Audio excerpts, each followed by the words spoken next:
In a world of football giants, one team stands alone. The sole direct qualifier for an entire ocean, carrying the weight of history, distance, and a dream that for decades felt impossible. This is not just a story about qualifying for a World Cup. This is the story of how a nation at the edge of the world became the only automatic qualifier for a long-overlooked confederation. This is the story of the lone island. To understand this journey, you first have to understand isolation. Look a map. Find Europe, the pulsing heart of world football. Find South America, a continent of passion and legends. Now let your eyes drift east, past Asia, past Australia, and keep going. Out there, surrounded by the vast, unforgiving blue of the Pacific Ocean, lies New Zealand, a lonely outpost in the footballing universe.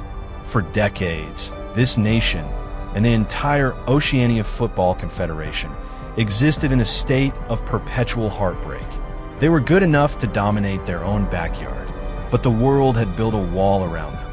That wall was the Interconfederation playoff.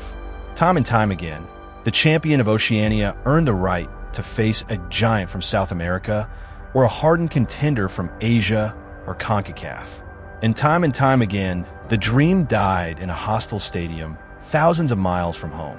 It was a cruel, Sisyphean task, pushing a boulder up a mountain, only to watch it roll back down at the final, heartbreaking step. Oceania was a ghost at the World Cup banquet, acknowledged but never truly welcomed. Then, everything changed. The expansion of the World Cup to 48 teams for 2026 wasn't just a numbers game. It was a lifeline.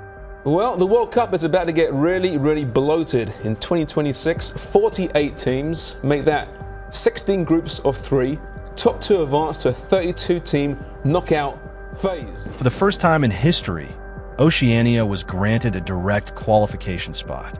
No more guaranteed sudden death playoffs. No more final obstacles against nations like Uruguay or Peru. For the first time since the 1980s, the path was clear. Win Oceania, and you're in. A golden ticket had finally washed ashore. For the 11 member nations of the OFC, from the tiny Cook Islands to the highlands of Papua New Guinea, a new era had begun. But in reality, all eyes turned to one nation, the one with the history, the pedigree, the professional players, the one expected to carry the torch, the All Whites, New Zealand. The burden of an entire ocean now rested squarely on their shoulders. The story of the All Whites is a paradox. A football team from a country obsessed with the oval ball. In New Zealand, the All Blacks rugby team casts a shadow so large it can blot out the sun. Even the football team's name, the All Whites, was born as a monochromatic answer to their rugby counterparts. It was first coined during their legendary 1982 World Cup run, when they stepped onto the global stage wearing an all-white kit. That 1982 campaign became folklore. A brutal 15-match odyssey that took them around the world 3 times just to qualify for their first ever World Cup in Spain. It was a heroic failure. 3 matches, 3 heavy defeats. But New Zealand football was finally on the map. For the decades that followed, that map felt impossibly large. When Oceania's longtime powerhouse, Australia, left for the Asian Football Confederation in 2006, New Zealand became the undisputed king of a small castle. They dominated the OFC Nations Cup, but the World Cup remained a mirage, always shimmering just beyond reach, behind the haze of the Interconfederation playoff. There was the crushing 9-3 aggregate defeat to Mexico in 2014, then the gut-wrenching 2-0 loss to Peru in 2018. Each failure added another layer of scar tissue, another reminder of the same narrative. Oceania, not quite good enough. Then came 2010. South Africa, drawn into a group with reigning world champions Italy, a dangerous Slovakia, and a disciplined Paraguay. New Zealand were given no chance. What followed became one of the most remarkable underdog stories in World Cup history. They didn't win a match, but they didn't lose one either. 3 games, 3 draws. A last-gasp equalizer against Slovakia sent the nation into raptures. A stunning 1-1 draw against Italy, a match where New Zealand actually held the lead for 22 minutes, shocked the world. And a hard-fought 0-0 draw with Paraguay meant the All-Whites finished the tournament undefeated. They were eliminated at the group stage, but they finished above four-time world champions Italy.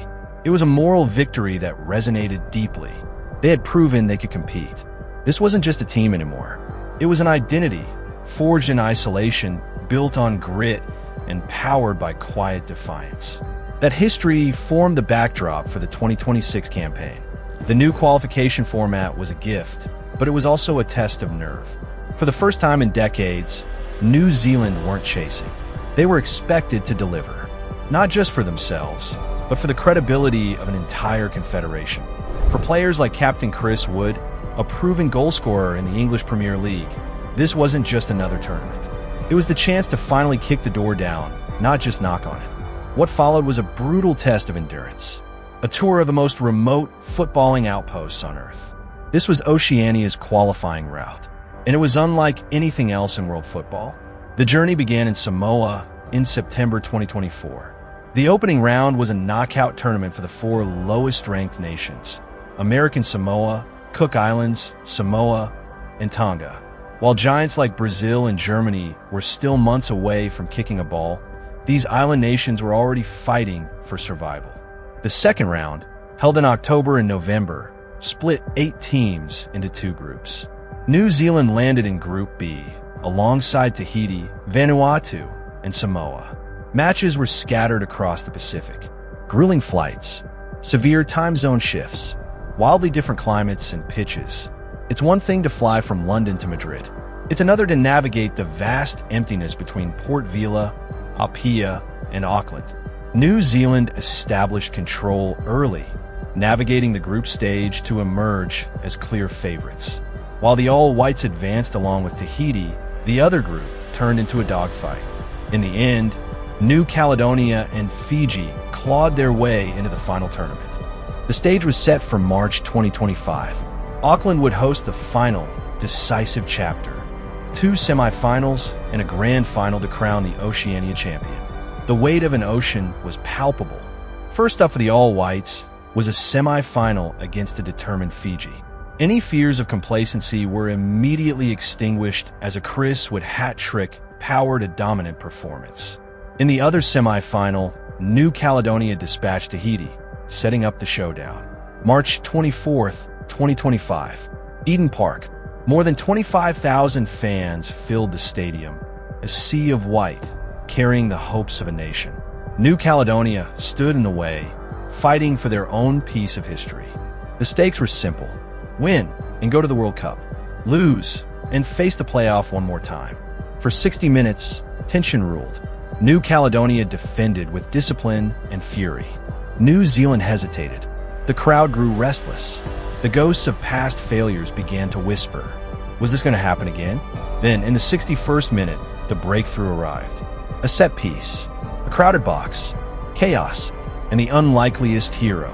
Veteran center back Michael Boxall forced the ball over the line for his first international goal. Eden Park erupted. It wasn't beautiful. It was necessary. The dam had broken. 5 minutes later, the floodgates opened. Substitute Costa Barbaros chipped the keeper to make it 2.